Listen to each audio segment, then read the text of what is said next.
Hi, I'm Michele Saumberfield. I thought I would just make a little video and do a little reading out of my first book today. I believe in reincarnation, and I've written a couple memoirs, and I write about my current lifetime, but I incorporate my beliefs about my past lives into them. Now, my first book is called Marilyn, Not Just Another Girl, The Myth About Sleeping in the Nude.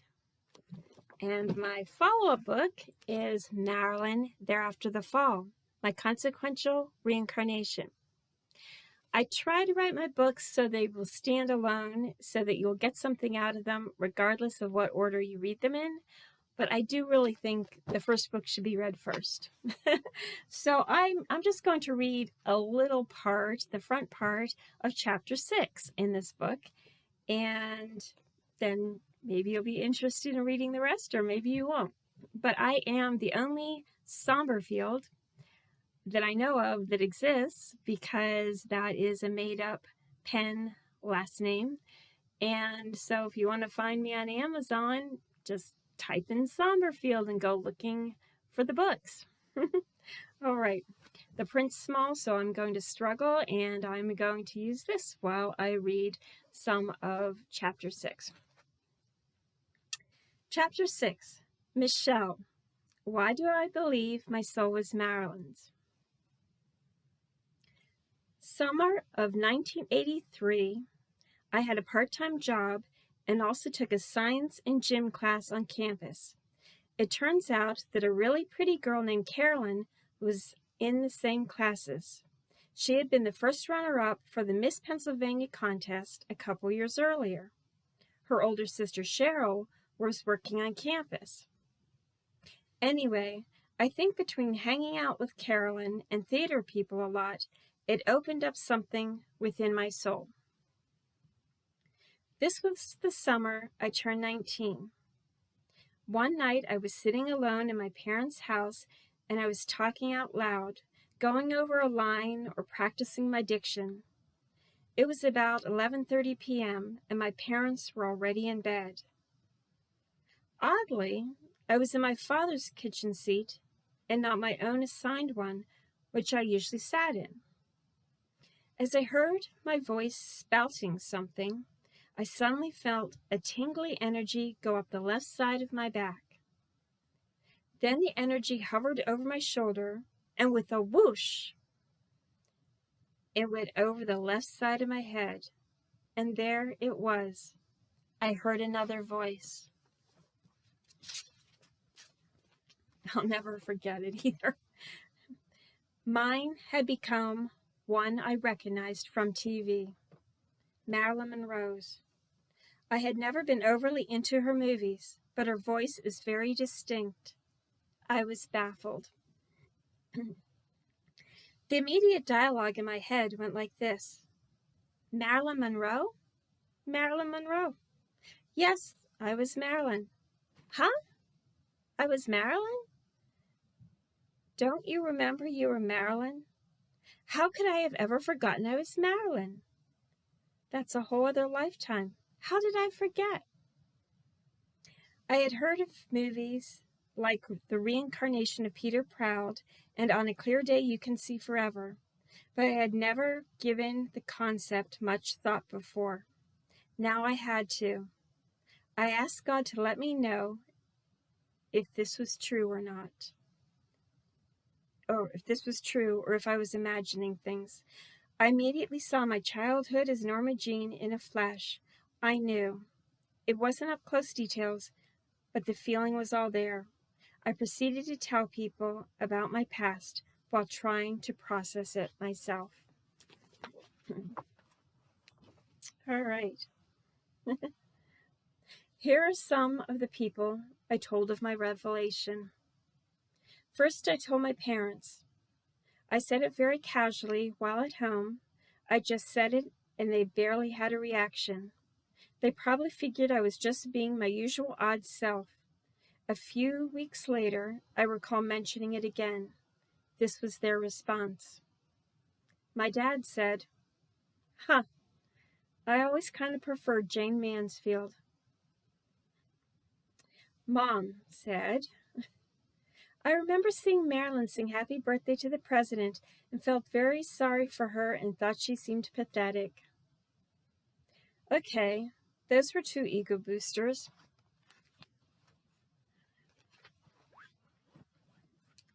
I told my favorite acting teacher, Michael C., as we were both briskly walking down the hall after class. Michael was a few paces ahead of me. He glanced back and said, Then why are you here? Marilyn wouldn't want to be an actress again. She would get married, have a family, and settle down. And I said, I want to be a serious dramatic actress. And I was also thinking, and famous. I often think about what Michael said because I think he had the right idea. I told Wayne and Michael H., who were co-teaching a director's class. Wayne said, Well, then I suggest you go watch all of Marilyn's movies and enjoy them. I think he was thinking, Yeah, sure you were. And I said to him, I can't. Her movies seem like they will be dumb. I told Peg, an acting teacher who I first met through community theater, but also knew in college, a very lovely lady and accomplished actress. And Peg said, Well, Missy, a while back I would have thought that was crazy, but now I am more open-minded and believe anything could be true, because my sister and I saw a full-body apparition of our mother in the bedroom after she died. We both saw her very clearly for a few seconds. I felt so relieved she didn't just dismiss me as nutty. I told my friend, pal, bro Ken, who was working on his master's degree in playwriting. Yeah, he's a great guy. My friend Ken, he spells his name Ken with 2 N's. Ken said, Well, I was Shakespeare during my past life, so now Marilyn is hanging out with Billy Shakespeare. We used to walk around the theater a lot. One time I even left my lipstick kiss print on a glass wall and the janitors didn't clean it off for 10 months. Ken and I laughed every time we walked past it.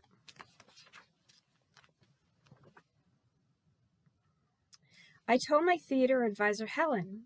She was a very special woman who constantly encouraged me, even through very bad grades and my obviously confused and floundering college endeavors. Helen said, You know, people really love Marilyn.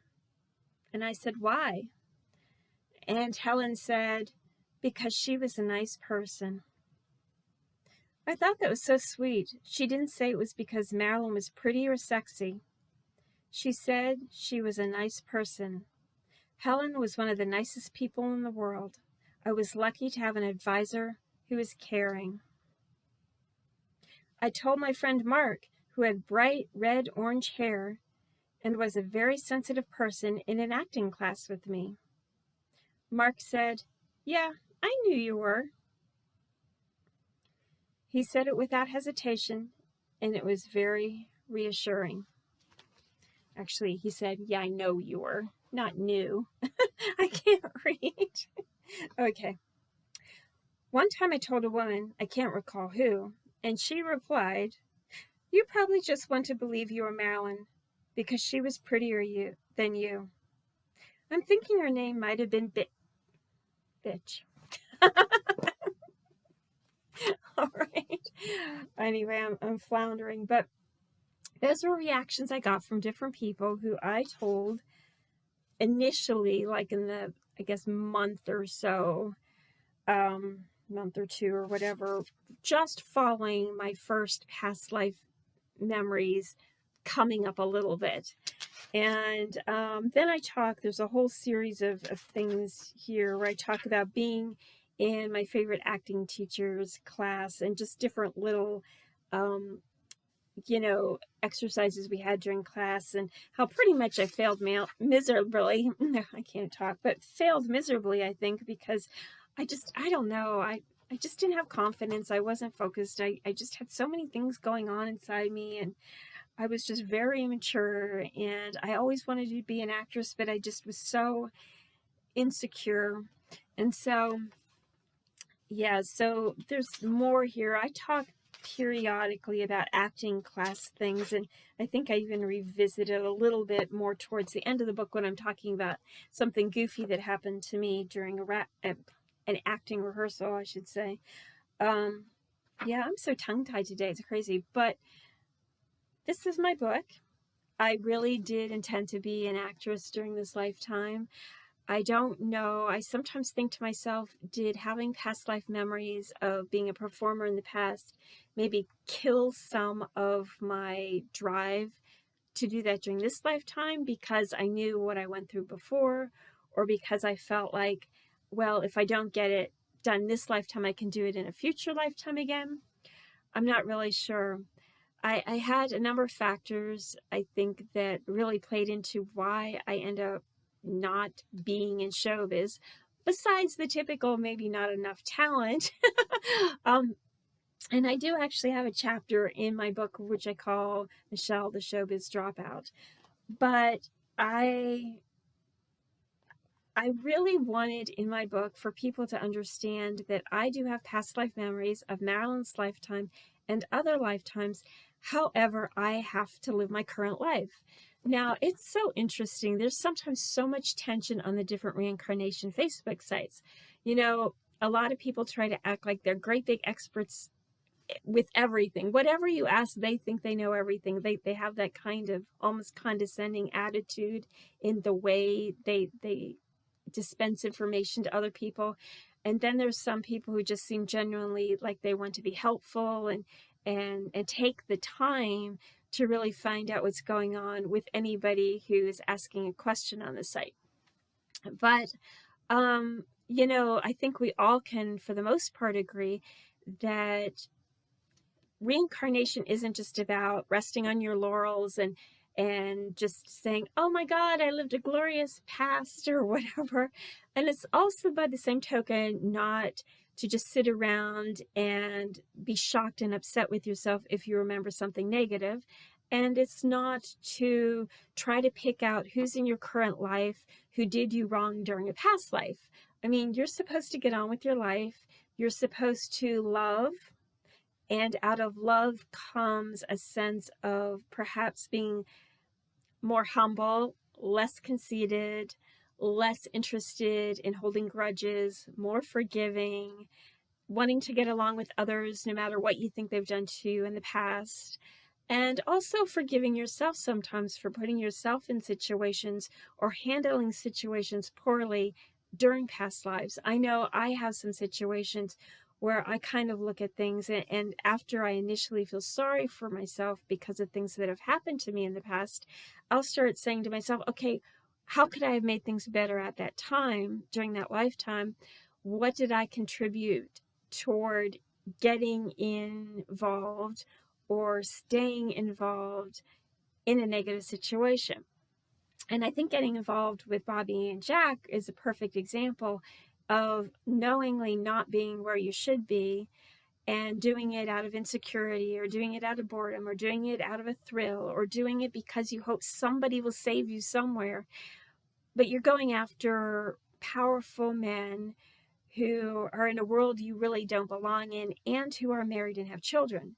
So I felt that it was important in my books, both of my books, to talk about my past life beliefs, to talk about some ponderings and correlations between this lifetime and some of my past lives, not just the most recent one, other ones too. But I felt it was important to talk about getting on with your life. Your soul, when it's living a lifetime, it only has whatever power it's got at any given moment. You can't go back and rescue your past life selves. No matter how unjust you may think something in a past life was, you can't go back in time and rescue yourself. Now, I know on a lot of the reincarnation sites, people talk about concepts which I really am not into, and I don't want to get into arguments about what's right and wrong, but a lot of people will talk about time travel and can you go backwards and fix a past life, or, whatever. Can you go forward and do this or that? I don't want to get into that. I personally feel that if something happened in the past, you're not going to be able to fix it, and you probably only had as much power to affect things as you have right now in your current life. I don't think there's any magic time travel thing that's going to help you to change the past. I feel, though, that what I can do is with my past life memories is I can try to assure people that I know reincarnation is for real, that it's not a crazy thing, and I can talk about what I feel I've learned from one lifetime to the next, what values, and I'm not saying that I'm perfect. Believe me, I am failing miserably in some ways, even as we speak, because people have certain personalities or tend to fall into certain traps, and, you know, and you have to pick yourself up, and you have to just keep working harder and harder and harder to be the best person you can be from one lifetime to the next. So I feel that it's important that I put a lot of my current lifetime into my books while also talking about my past lives. I think that that's just, what you got to do, because you got to live in the here and now. And I encourage anybody else who's thinking about writing a book about their current lifetime and perhaps their reincarnation experiences. I encourage you to be brave and go forward and do that too. Now, I know some people are doing that, but they're afraid to put their own pictures in their books, or they're afraid to use any part of their name. My name really is Michele Marie. I just simply wanted a more unique last name because I know there are other people with my real last name out there, and I didn't think they would want to be confused with me, and I didn't really want to potentially be confused with them. So that's why I did that. But I did keep my first and middle name, and I do have a few pictures in my book. Now, I don't have many pictures. I don't have sexy pictures. I don't have pictures of Marilyn because I don't want to have to deal with copyright laws. But I do have pictures of me, some pictures of me in my book. These are college years. I really liked Julie Andrews, Shirley MacLaine, and Princess Diana, so I had short hair for a really long time. But I do talk about my current life in my book, and I want to make that perfectly clear, because I know some people, when they see the cover of my first book, they think, oh, it's just going to be another Marilyn biography, and they don't take the time to read the back of the book and understand what my book's really going to be about.